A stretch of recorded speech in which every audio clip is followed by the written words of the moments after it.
In this video, we're going to talk about the first key principle of hygienic design: visible and reachable surfaces. It's important to have visible and reachable surfaces because if you can't see it and you can't reach it, how are you ever going to clean it or sanitize it? Right? It stands to reason. We have to be able to get at and reach what it is we're trying to clean, and we have to be able to see it to know that we've done the job well. This is an example of a brush washer that's somewhat difficult to get into and to see around in. The brushes themselves are in the way of seeing whether we've cleaned that far corner. Even getting in there to get a brush on that surface is challenging. There's lots of nooks and crannies. You can see that there's a spray hose there with nozzles that make it a little difficult to get behind. So a little tough to get at. Here is a slightly different piece of equipment that does the same job. This is a rinse conveyor. It's a lot more wide open because instead of using brushes to do the job, this is using the pressure of water. Now, using the pressure of water to do the job means there's a fair bit of spray. And so as a result, we still have flaps. It's enclosed with the stainless steel shroud over the top.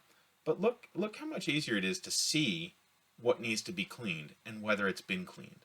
You can also reach in and pretty much get around all of the piping that's in there. So again, it's we can see it and we can reach it. We just simply lift up the flaps and we can get started with our cleaning.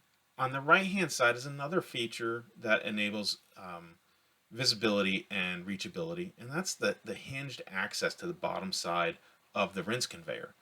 This machine is hinged on one side and it has pneumatic cylinders that raise the top half up. This allows access to the bottom side of that conveyor belt for complete cleaning. It also allows access to the water tanks underneath so that we can clean those more fully. There's also an important key design feature here on the right hand side of the right hand picture, which is an access panel. That access panel makes use of something called toollessness. What's toollessness? Toollessness is the idea that we can keep things in place and take them apart more easily when we have fasteners that don't require a tool.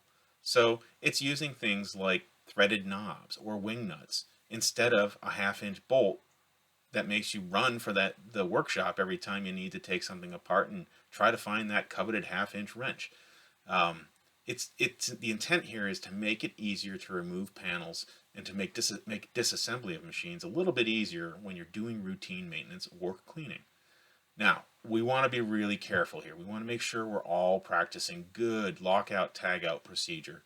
And this is the idea of making sure power is completely disconnected, that the machine is completely de-energized. We don't want any power, no batteries, no capacitors, no motors that can possibly run while we're working on it.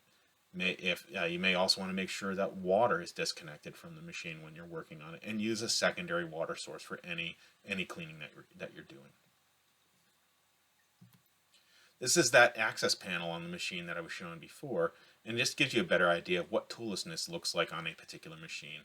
This access panel provides visibility and access into the space between the two sides of the mesh conveyor belt. And you can see it has two wing nuts there, one on each side. You turn them about a quarter turn and that panel slides up, and you can take it away, and you have space to get in there and to take a look, to see whether it needs cleaning, and whether after you've cleaned it, it is clean enough. Also allows you to remove any debris that might be difficult to remove from either top or bottom. Again, we want to make sure we're practicing good lockout tag out procedure. We do not want a motor to start up when our hand's in there. So please make sure to include that as part of your standard operating procedure. That's a quick review of visible and reachable surfaces, the first key principle of hygienic design. In the next video, we're going to talk about smooth and cleanable surfaces.